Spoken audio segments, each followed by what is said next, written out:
os planos de Deus. E esse está a diferença no quesito fidelidade. Fidelidade é o quesito que faz a diferença se você está apenas no plano inserido ou se você realmente vai vivê-lo. Observe o versículo que nós temos como tema, se vocês quiserem deixar ali, escreva. O ímpio está envaidecido, seus desejos não são bons. Para aqui. O ímpio, trazendo a memória, ímpio não é o que está no mundo. Ímpio não é aquele que não crê em Deus. Ímpio não é aquele que está se prostrando diante de outros ídolos. Ímpio é aquele que está no grupo da fé, que está dentro da igreja, mas não pratica aquilo que Deus ensina. Sabe por quê? Porque ele não é fiel. Esse é o ímpio. Está, mas não vive, porque não tem fidelidade. Mas, dando continuidade, o justo viverá pela sua fidelidade. Não é pela fidelidade de Deus, é pela sua fidelidade. Então nós vemos aqui que o justo é aquele que está no grupo da fé, mas pratica.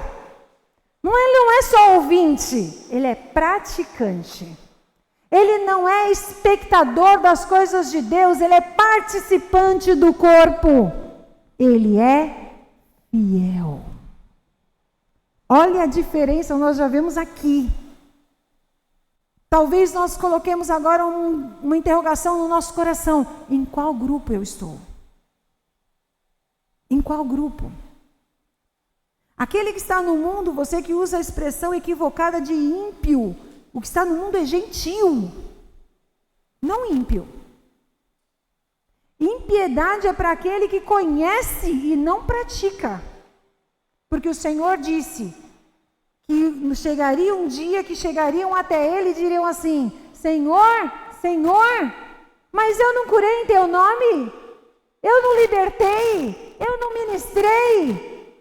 E naquele dia, no grande dia, o Senhor olhará e falará assim: para trás de mim, vós que praticam a impiedade. Então, essas pessoas faziam algo para Deus, mas elas não obedeciam, não eram fiéis. Entendam isso. É muito importante que nós entendamos. E aí eu trago uma afirmação que é muito importante. Eu me dedico àquilo que eu sou fiel. A dedicação das nossas vidas, elas são aplicadas naquilo que nós somos fiéis. E essa faz a diferença em nossas vidas. Essa diferença, ela é evidente nesse texto. E nós precisamos entender que ela é pessoal, portanto, eu preciso reconhecer o que me falta. A pergunta para nós hoje é: o que me falta? O que te falta? Porque para aquele que está dentro da casa do Senhor, mesmo estando diante do corpo, lhe faltava fidelidade. E a falta da fidelidade fez com que ele vivesse cheio de vaidade e com desejos ruins. Falta de fidelidade. Nós temos exemplos na palavra de Deus que nos mostram que a fidelidade vai além do que simplesmente, muitas vezes, falar sobre ofertas, dízimos ou caminhar apenas lado a lado. E eu quero usar um exemplo na Bíblia muito conhecido, que está na vida de Boaz. A palavra de Deus nos fala lá no livro de Ruth, que havia um homem chamado Elimeleque, de Belém de Judá. E ele tinha uma esposa chamada Noemi, 2 filhos, 2 noras, e um tempo do açoite da fome sobre a sua terra, ele muda para uma outra região buscando provisão, e lá ele morre, e morre também os 2 filhos dele. Dentro desse quadro, diante dessa situação, aquelas 3 mulheres solitárias se veem numa necessidade de fazer algo, de resolver sua situação, e Noemi diz: vou voltar para Belém. vou voltar para minha casa. Vocês voltem para a casa de vocês. Façam o que quiserem das suas vidas. Vocês são jovens. Uma fez isso, aceitou o conselho. A outra, não. A outra disse sim. Tua família é minha família, o teu Deus é o meu Deus, o teu povo é o meu povo, eu fico contigo e vou contigo. E aqui nós chegamos até Boaz.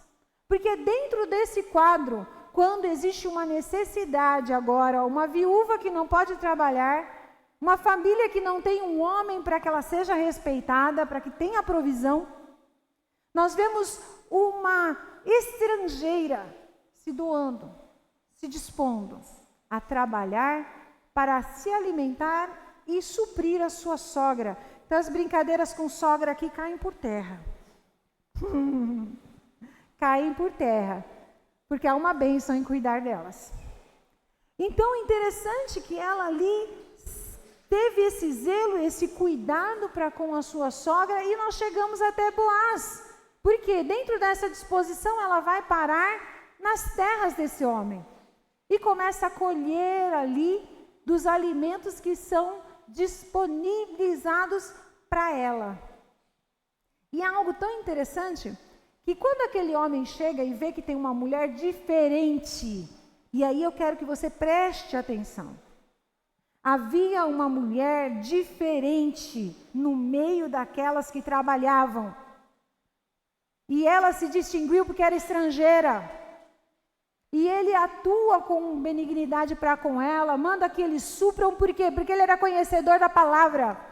E ele sabia que Deus ordenava que o seu povo fosse benigno para com os estrangeiros, para com os órfãos, para com as viúvas.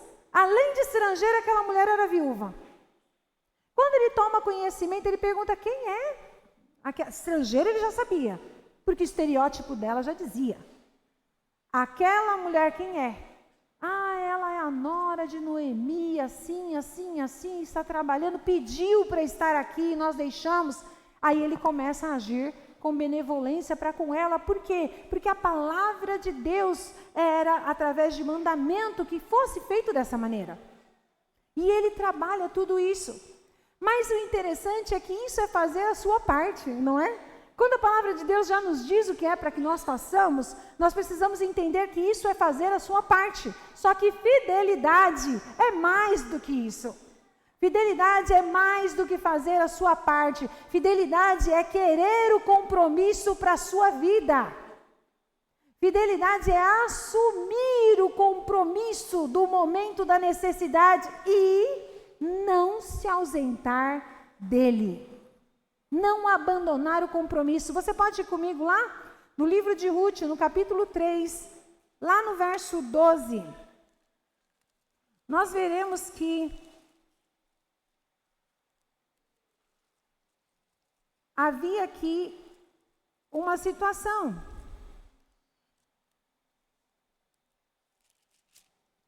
Capítulo 3, verso 12.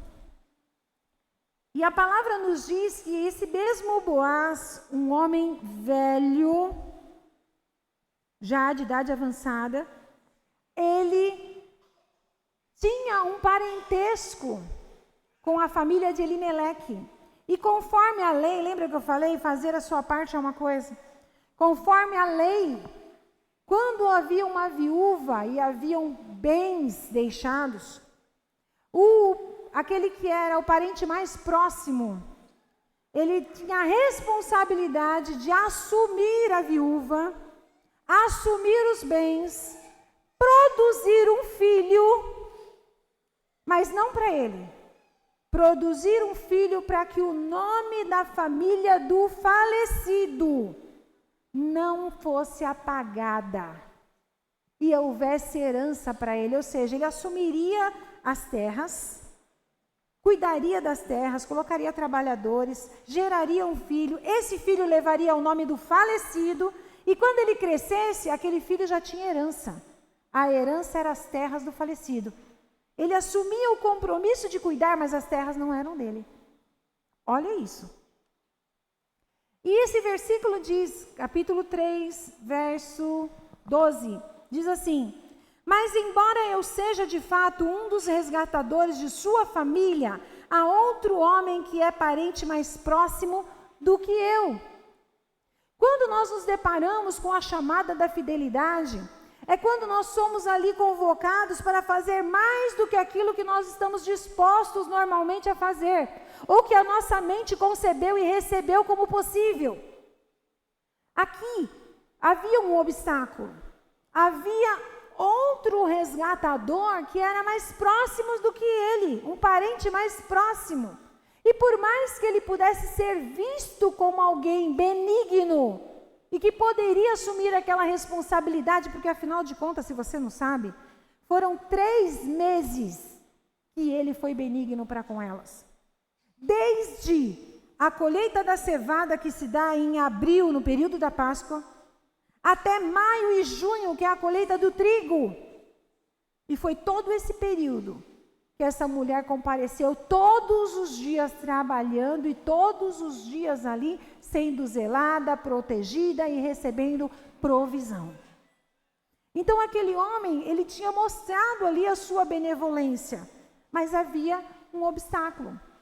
E quantas vezes no meio da nossa caminhada nós nos deparamos com obstáculos? No caso dele, ele não era capaz, ele não era o apto.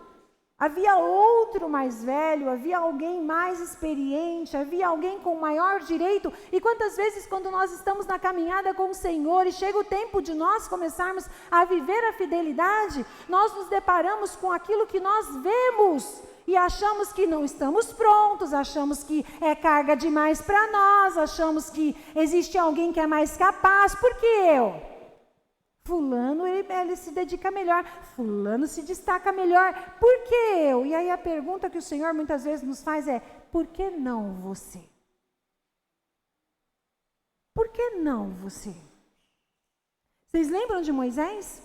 O Senhor traça um plano de resgate, de salvação para o seu povo, e Moisés cata e fala assim: não, Senhor, chama outro. Eu não tenho capacidade, eu não consigo falar, não vai dar certo, ninguém vai me ouvir, o povo não aceita. E o Senhor alterou alguma coisa por causa das desculpas de Moisés? Não. E quantas vezes nós queremos arrumar as desculpas? Mas a verdade é que nós precisamos entender como viver a fidelidade, como dar o passo de ingresso nela. Essa passagem nos ensina que, diante dessa situação, havia verdadeiramente um outro remidor de direito. Mas esse homem não se mostrou disposto. O que faltava na vida dele? Disposição de aceitar o compromisso e a responsabilidade. Quando Boaz disse ao remidor: olha, a família de Elimeleque, Noemi, está na cidade e ela precisa vender as suas terras e você é o remidor, você tem que assumir. Ele prontamente disse: com certeza, eu vou aumentar as minhas posses, eu quero essa bênção. Aí ele falou: mas lembre-se que junto com ela você tem que assumir a viúva, você tem que assumir a nora dela, casar com a nora dela, ter filhos, e aí aquele filho vai ser herdeiro de todas essas terras e essas posses. E ele disse: não estou disposto a viver isso. Não estou disposto a fazer isso porque vai colocar em xeque as minhas propriedades. Eu vou ter que abençoar alguém com aquilo que é meu. Então o coração dele estava amarrado nisso e ele colocou que ele não tinha, faltava algo, faltava disposição para aceitar os planos de Deus e assumir as responsabilidades. Amados, quantas vezes nós estamos de braços abertos para os planos de Deus, mas nós não queremos as responsabilidades. Nós não queremos compromisso. A gente só quer as bênçãos. Porque se é plano e se vem de Deus, se é maior do que eu penso, se eu penso coisas boas ao meu respeito, com certeza Deus pensa coisas muito melhores. Os pensamentos de Deus a meu respeito, com certeza, são excelentes. Então eu quero. É pronto. Mas quando se fala de compromisso e responsabilidade, capítulo 4, no verso 5 e 6, se você puder manter aberto aí, diz assim: Então Boaz lhe disse: é claro que ao comprar a propriedade de Noemi, você também deve casar com Rute, a viúva moabita, de modo que ela poderá ter filhos que levem o nome do marido e mantenham a herança dele, na família dele. Se é assim, não posso resgatá-la, respondeu o parente resgatador. Isso poria em risco a minha própria herança. Resgate você a propriedade, não posso fazê-lo. Ó, assume você aí, ó. Faz você. Eu não tenho tempo para isso. Eu não tenho disposição para isso. Já que você está preocupado, faz você. Já ouviu frases assim? Era isso que ele estava falando. Era exatamente esse o plano dele. Só que os planos de Deus não são apenas ligados a bênçãos materiais. E como igreja do Senhor Jesus, principalmente no nosso país, nós precisamos despertar quanto a isso. Porque muitos, quando escutam a palavra bênção, já pensam naquilo que pode tocar, que pode comprar, que pode conquistar. E não é assim. Mas quando nós falamos dos planos de Deus, nós precisamos lembrar que existe um compromisso em si. O plano de Deus está ligado a um compromisso, e esse compromisso requer aliança e responsabilidade. E nesse caso é bem fácil de perceber, né? Tinha que casar, fazer uma aliança, assumir ali aquela situação para si e todas as responsabilidades inerentes a ela. E somente aquele que entende isso e quer, não é só entender, e quer, somente esse viverá a plenitude dos planos de Deus na sua vida. Somente esse. O remidor deu direito. A palavra fala que havia um símbolo de você tirar as sandálias diante das pessoas, que dizia que você estava abrindo mão, que você estava passando ali o seu direito para outro. E esse remidor faz isso, levanta as suas sandálias e diz: eu abro mão do meu direito. Pode assumir. Publicamente falando, eu não quero essa responsabilidade para a minha vida. Boaz, mais do que rapidamente, ele demonstrou o que ele queria. E ele toma posse disso diante de todos e se torna o remidor. Ele toma posse dos planos de Deus. Muitas vezes nós olhamos e falamos assim: ele olhou para a mulher que era novinha e falou assim: não, é interessante eu ter uma esposa. Você tem que lembrar que quem se deitou nos pés dele foi ela. E quando ele se assombra olhando para ela, ele fala assim: bem-aventurado é você que não escolheu um jovem que fosse pobre ou fosse rico. Você não foi pelos seus interesses, você não foi pela sua carne, você foi por instrução. Havia uma mulher de Deus instruindo ela. Havia alguém que conhecia os princípios do Pai e sabia o que era fidelidade. Ela não era viúva de qualquer um, ela era viúva de alguém do povo de Deus. Então, faz a diferença. Quando ele assume isso, ele toma posse dos planos de Deus para a sua vida e ele se torna predecessor de Davi e do próprio Cristo. E do próprio Jesus, o Cristo. Porque ali começa a continuidade da genealogia. E nós vemos que Boaz está inserido. Quando ele toma posse da responsabilidade, quando ele assume tudo isso e ele faz um voto com o Senhor de fidelidade, entendendo que cumprir os planos de Deus é ser fiel e assumir a responsabilidade, o nome dele fica escrito na genealogia de Cristo, na genealogia de Jesus, como alguém que estava ali, disposto. E aí eu te faço uma pergunta. Se você puder me responder. Não era para ter sido o nome do falecido? A Bíblia registra Boaz. Sabe por quê? Porque quando você dá um passo de fidelidade, o teu nome é escrito no livro da vida. O teu nome é escrito e o Senhor olha para você e Ele te enxerga de um modo diferente. Por mais que todas as coisas digam que a sua vida está fadada a algo, o Senhor vai e escreve tudo de novo e diz: esse aqui, meu filho, vai ser lembrado pela sua fidelidade. Pela sua fidelidade. Porque a postura dele fez a diferença. Nós temos outra passagem semelhante, não foi única essa. Afinal de contas, lá em Gênesis 25, a palavra do Senhor nos fala a respeito de Jacó. 2 crianças num ventre, um passa pelo outro, vem uma palavra dizendo que o mais novo seria sobre o mais velho, e os anos se passam. Só que chega um momento onde Esaú está com tanta fome, que ele fala assim, o que você está fazendo aí? Eu fiz um guisado de lentilha. E aí ele fala, nossa, eu estou morrendo de fome, eu te dou. Mas se você me der o direito da sua primogenitura, eu te dou a comida que eu estou fazendo. Sabe o que foi que Esaú falou? A primogenitura não. A primogenitura é minha.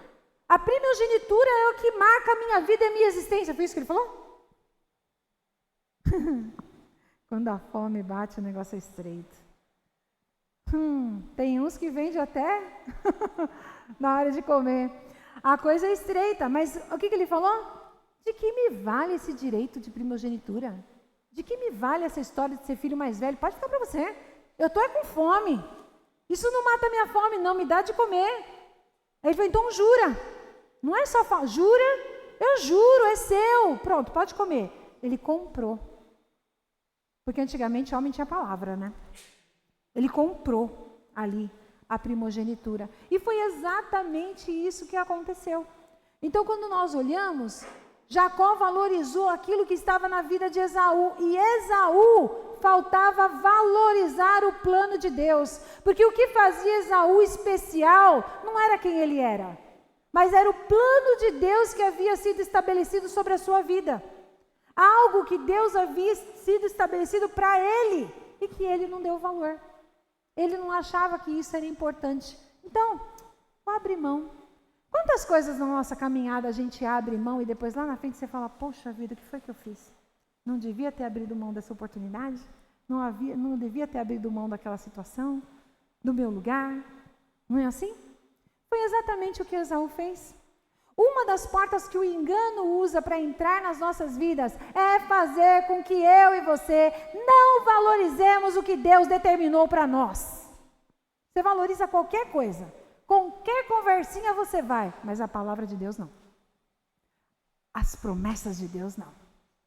Se Deus disse para você, vou fazer, vou levantar, vou levar, vou trabalhar, Ele vai fazer. Agora é a hora de você fazer a sua parte. Porque para que isso se torne real, você vai ter que trabalhar para isso. Quantas vezes o engano, ele não só entra, ele samba nas nossas vidas. Ele samba nas nossas vidas.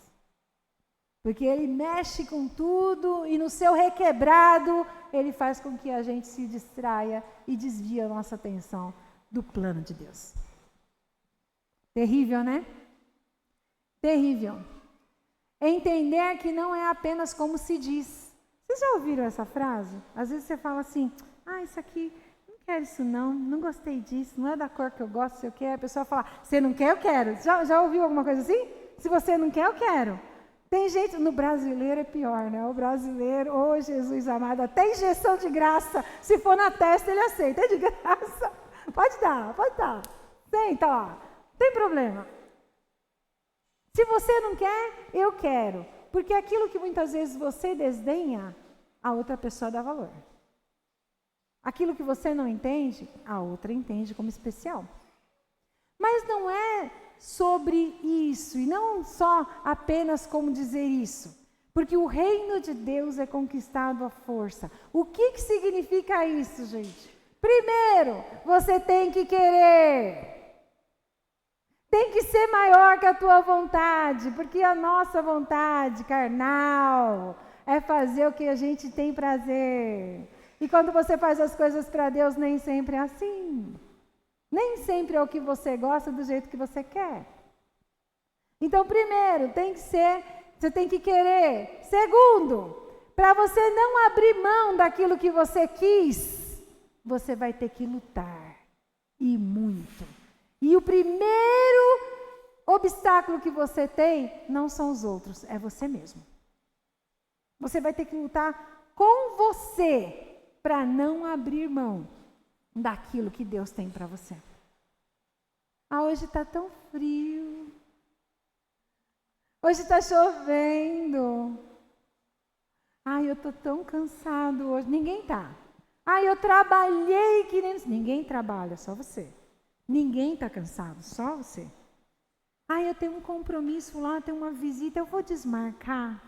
Porque, afinal de contas, eu estou muito cansado. Deus sabe. Deus sabe, é verdade. E Ele está querendo olhar ali para ver em que grupo você está. Do que pratica ou do que não pratica? Daquele que é fiel ou daquele que não é fiel? Porque os dois estão dentro da igreja. Nunca se esqueça disso.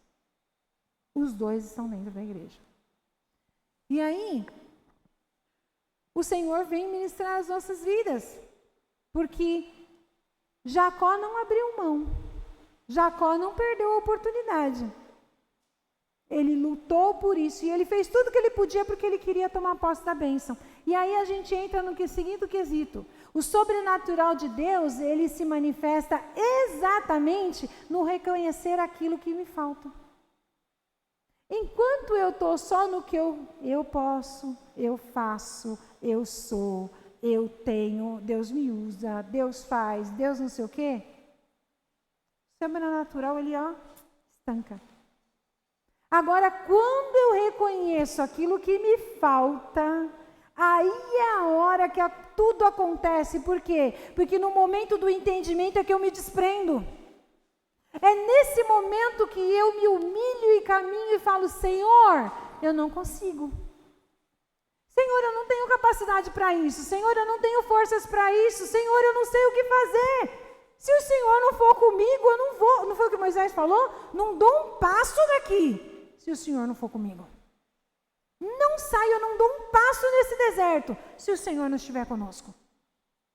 Não vamos nos mover. Porque Deus é fiel e por ser fiel, Ele cumpre os seus planos em nossas vidas. E se nós não entendermos que nós precisamos nos deparar com essa grandeza e olhar para dentro de nós e falar, opa, que grupo que eu estou? O que está me faltando?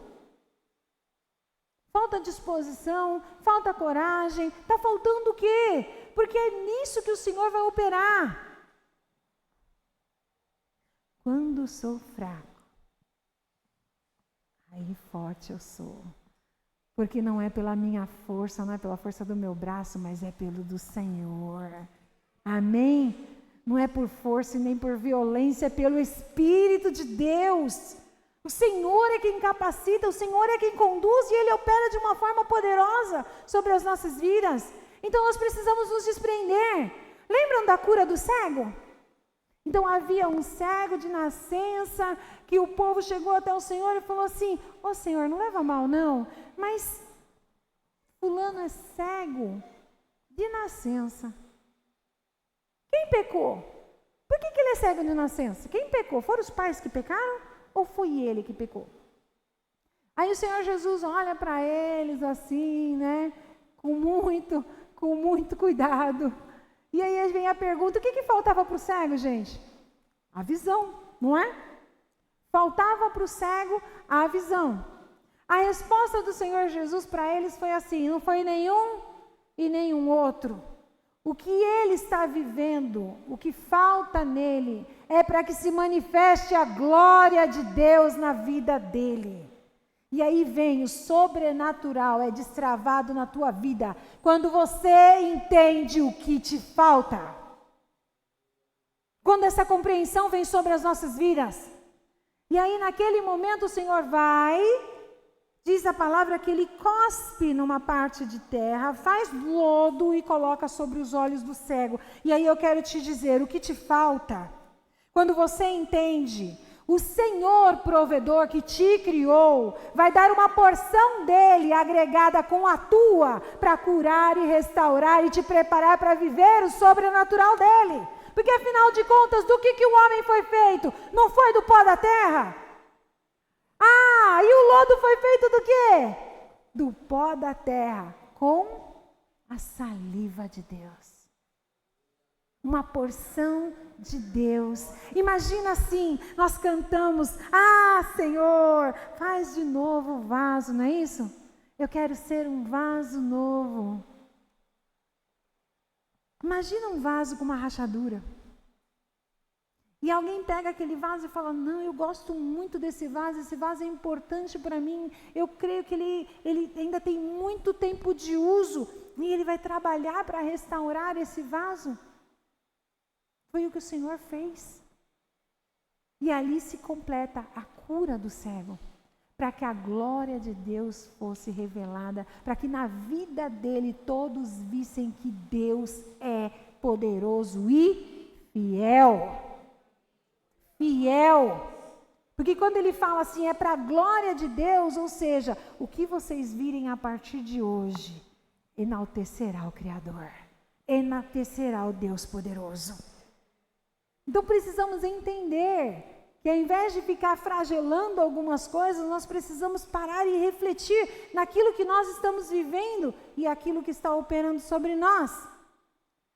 Atente-se ao que te falta. Pare para refletir.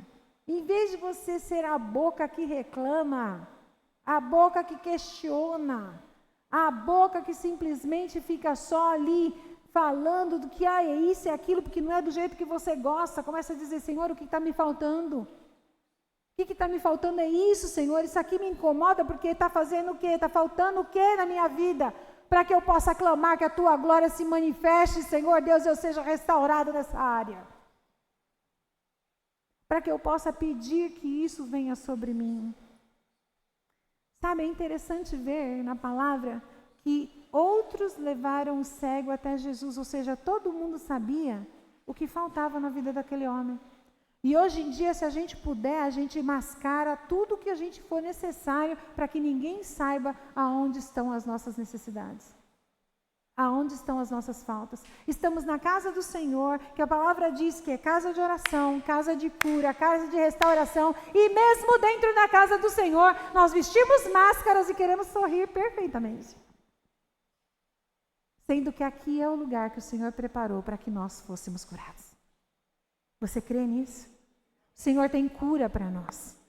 Aqueles homens sabiam que ir até Cristo era o fator, a ação real.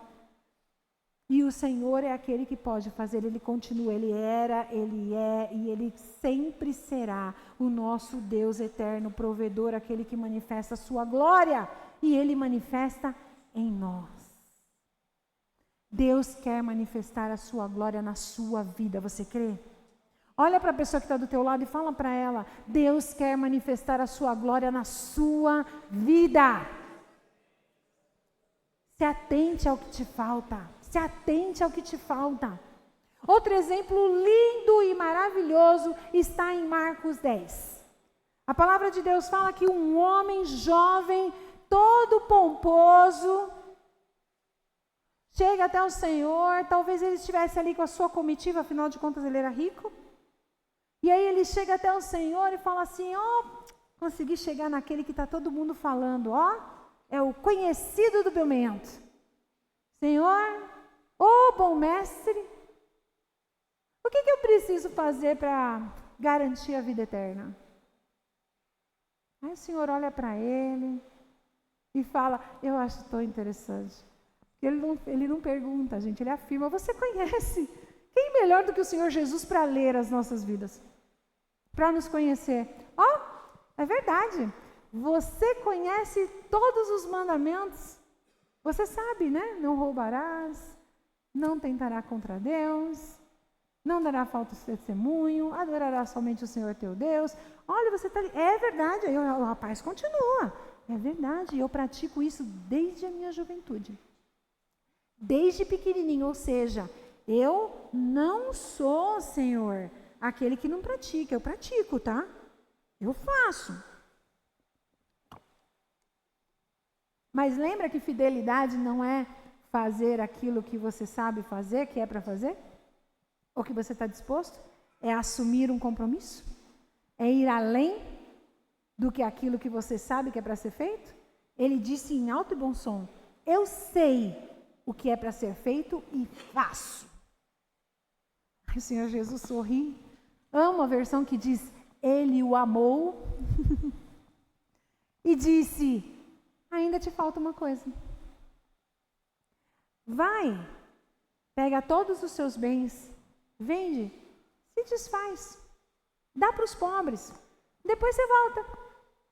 Aí você me segue.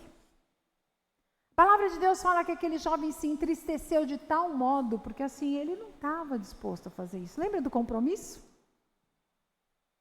Se aquilo que o Senhor me propõe está dentro daquilo que eu acho adequado, 10.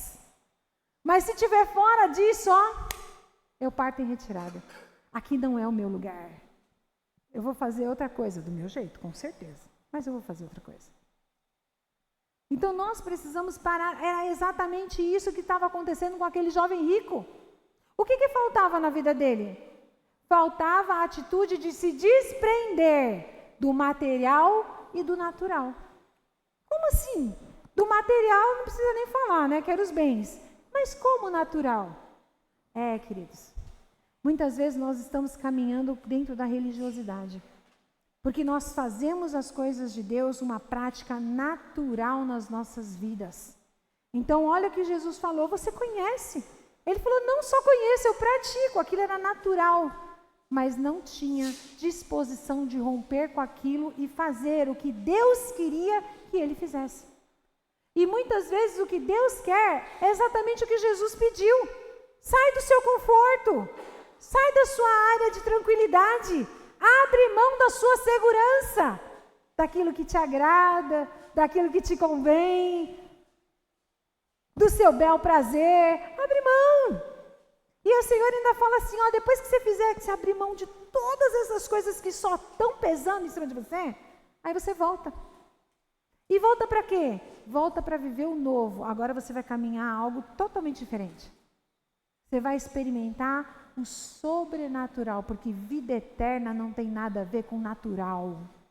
Aqueles que foram chamados estão sendo preparados para a eternidade. Vivem de glória em glória, de vitória em vitória, porque nós não vencemos por aquilo que fazemos e nem por aquilo que nós vemos, nós caminhamos pelo que cremos e é o Senhor que traz a vitória nas nossas vidas. Ou você nunca teve a experiência de falar assim, isso aqui não tem.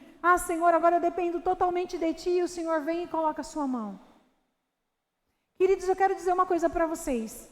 Quando eu sofri a queimadura, na pandemia, foi algo tão sem expressão, vamos dizer assim, que não se sabe dizer por que aconteceu, né? Porque não era fritando coxinha, não era nada que explodia, não era nada que tivesse fermento, era uma pastinha de água com sal.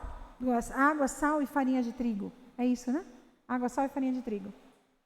Mas o óleo que jorrou da panela, de uma panela pequena, meio litro de óleo, virou muito mais ao ponto de lavar o meu teto, lavar os azulejos, lavar tudo que tinha na cozinha, até o vidro da escada ficou cheio de óleo.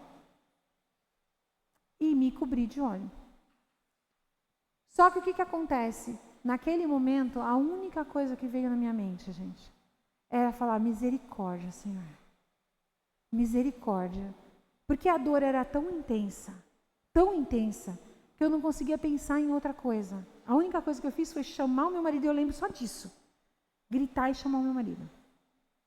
E aí ele já foi arrancando a roupa, o meu filho foi vestindo outra roupa por cima, para que não grudasse, que tinha lavado tudo. E dentro de todo esse trabalhar, naquela noite eu fui para o hospital, os médicos passaram um nitrato de prata, alguma coisa assim em mim, me enfaixaram toda. Meu rosto tinha queimado todo, tinha queimado minha orelha, meu pescoço inteiro, o colo, os braços, as mãos, essa mão tinha engeado. E aí, naquela noite, no dia seguinte, quando eu fui tirar a faixa, antes de ir para o hospital de queimados, o Senhor falou assim para mim, tira a faixa e fotografa, porque você não vai ficar com nenhuma marca. Isso aqui é para a glória do meu nome. E hoje você não entende, mas eu estava passando no meio de uma luta de guerra, de oração na madrugada muito intensa. Era período que muita gente estava doente, era período que muitas coisas estavam travadas, e o Senhor, só Deus sabe de todas as coisas. Mas Ele... Oi. Batemos o carro. Na verdade, não batemos o carro, né? Nós fomos atropelados por uma moto. Porque eles me tiraram do hospital e ainda meu marido falou, nossa, que luta, hein? A coisa tá feia pro seu lado, hein? Ataque, tá, não sei o quê. Tava chovendo, o Wesley foi fazer um balão, o motoqueiro veio, bateu na traseira do carro, saiu voando. Aí tivemos que parar o carro, o cara pediu, pelo amor de Deus, essa moto, eu não tenho dinheiro para pagar a moto, não sei o que, não sei o que. Meu marido falou assim, não, dá o telefone, mas a gente vai embora, porque a minha mulher tá ruim. Foi uma luta. Mas tudo aquilo que estava travado, destravou. O Senhor, naquela noite que eu voltei para casa, Ele falou assim para mim, 3 horas da manhã, filha, levanta, nada mudou. Eu continuo sendo seu pai, e você continua sendo minha filha. Levanta para orar, que eu estou te esperando. E com dor eu levantei. E os médicos disseram, você vai ficar 6 meses em tratamento. Uma das médicas de, como que fala, plástica, cirurgia plástica, ela disse para mim, você vai perder o movimento das mãos. E se você não tomar cuidado, você vai perder do pescoço também, você vai ficar assim. Porque a mão tinha virado um plástico, né? E ela não mexia. E os meus filhos e o meu marido falavam assim, não queimou quase nada. Isso eu lembro. Nossa, você está bem, não queimou quase nada. Depois eles falaram para mim, mãe, estava horrível, mãe, estava muito feia. Você não tem noção, mãe amada, quando que era difícil olhar para a senhora do jeito que a senhora estava. Mas, para a glória do Senhor, eu fui no hospital numa terça-feira, porque foi eu fui queimada na segunda-feira. Na terça-feira, depois da live, o meu marido me levou para o hospital de queimados. Fiz o primeiro ingresso do tratamento. Na quinta-feira, não podia tomar banho em casa, ia ficar um dia inteiro. Aí a Sara, que cuidava de mim lá, no outro dia, voltava para o hospital. E o tratamento era mais doloroso do que a queimadura. Porque eles faziam uma bucha e você tinha que tomar banho, esfregar e arrancar toda a pele que estava solta. E tinha que fazer isso, flexionar. E aquilo que você não conseguisse tirar no banho, o médico ia lá e raspava. Da primeira vez foi terrível. Depois você vai acostumando. Só que assim, de 6 meses, se tornaram 4 dias de tratamento. No 4º dia não tinha mais manchas no rosto, não tinha mais nada, minha orelha tinha voltado ao normal, o pescoço tinha voltado ao normal e o médico estava me dando alta, ele falou, eu não sei o que foi que aconteceu. Eu não sei o que foi que aconteceu, que era para você ter um tratamento prolongado, mas eu vou te dar alta porque você não precisa, você pode seguir em casa. Eu falei, eu sei, Deus falou que eu não ficaria com sequelas. Deus falou que Ele ia operar. Mas eu estou te dizendo isso por quê? Porque no meio da nossa fraqueza, daquilo que nos falta, quando nos falta força, queridos, o Senhor, Ele continua no mesmo lugar esperando cada um de nós. Ele continua no mesmo lugar sem desistir dos seus planos e dos seus propósitos para as nossas vidas. E muitas vezes aquilo que nos falta nos faz perguntar por que Deus permite que algumas coisas aconteçam. Só que a resposta é, Senhor, faz manifestar, Senhor, a Tua glória naquilo que está acontecendo na minha vida. Revela a Tua glória, Senhor. E o que eu tiver que aprender com isso, me ensina. Me ensina para que eu possa prosseguir. Para que eu possa depender de Ti um pouco mais. Um pouco mais. Então, quando nós vemos isso, a palavra de Deus nos fala exatamente sobre manifestar da glória de Deus naquilo que nos falta. Exatamente naquilo que nos falta. Rotina de religião, queridos, não nos garante nada. Aquele jovem estava sentado com sua vida conferida na rotina de religião. Eu faço isso, eu faço aquilo, eu vou ali, eu faço aquilo. Eu dou testemunho, eu faço não sei o quê. Mas não é essa que vai nos garantir o ingresso de viver o sobrenatural de Deus. São apenas disciplinas. É aquilo que faz com que você se fortaleça, é aquilo que te ajuda a estabelecer um padrão de vivência com Deus, um ingresso. Depois disso, o Senhor vai te fazendo crescer e vai desenvolvendo algo mais especial em suas vidas, conforme o seu plano. E aí eu falo para vocês, o que dizer de Nicodemos então? O cara estava graduado no contexto conhecimento da palavra, conhecimento da vontade de Deus. Quando ele se depara com Jesus, ele vê que ele não sabe nada. E aí o Senhor começa ali uma caminhada com ele e ensina para ele na primeira vez, falar, Nicodemos, você vai ter que se despedir de tudo isso daí e nascer de novo. Cara, você está fundamentado, você está me mostrando um homem velho, envelhecido pela religião. E eu estou te oferecendo uma vida nova, um nascer de novo, um novo tempo, o start de uma nova fase na sua vida. O que faltava para Nicodemos, gente? O que faltava na vida dele? Coragem. Coragem para tornar pública a sua fé. Coragem para poder tomar uma decisão de seguir Jesus. A palavra de Deus nos mostra 3 registros específicos da caminhada de Nicodemos com Jesus. Primeiro, à noite, para ninguém saber, que é esse momento que ele fala do novo nascimento. Segundo, no Sinédrio, quando eles começam a tramar a morte de Jesus e ele abre a sua boca e fala assim, mas não é certo que alguém seja condenado sem ter ali uma assembleia, sem ter um julgamento. E ele ali de uma maneira bem sutil, ele defende o Senhor. E a terceira é depois que o Senhor morre. Todo mundo fala de José de Arimateia, gente. Que José de Arimateia foi lá e foi pedir para Pilatos o corpo de Cristo, e que ele tinha um sepulcro novo, e que ele foi lá e retirou o corpo e levou para o sepulcro. Você sabe quem é que estava com ele? A palavra de Deus nos ensina que quem estava lá era Nicodemos. Depois você vai procurar lá em João 19. Lá estava Nicodemos, publicamente, com José de Arimateia. E sabe o que tinha nas mãos de Nicodemos? O que foi que ele levou? Eu tenho certeza que deve ter sido numa carroça, mas não está registrado. 35 litros de óleo aromático. Nós falamos tanto do vaso de alabastro quebrado, como o pastor falou. Ele deu 35 litros. 35 litros de óleo perfumado com mirra e aloés para o sepultamento de Jesus. Quem preparou o corpo do Senhor? Ali foram os 2. Mas ele poderia ter vivido muito mais se ele tivesse tido coragem enquanto o Senhor era vivo, enquanto havia tempo para ele poder testemunhar e viver a grandeza de Deus. Mas ele não conseguiu. Faltava coragem para ele. E aí eu te pergunto hoje, que é para a gente concluir. Como eu falei, eu me dedico àquilo que eu sou fiel. A pergunta é, ao que você tem se dedicado? A quem você tem se dedicado?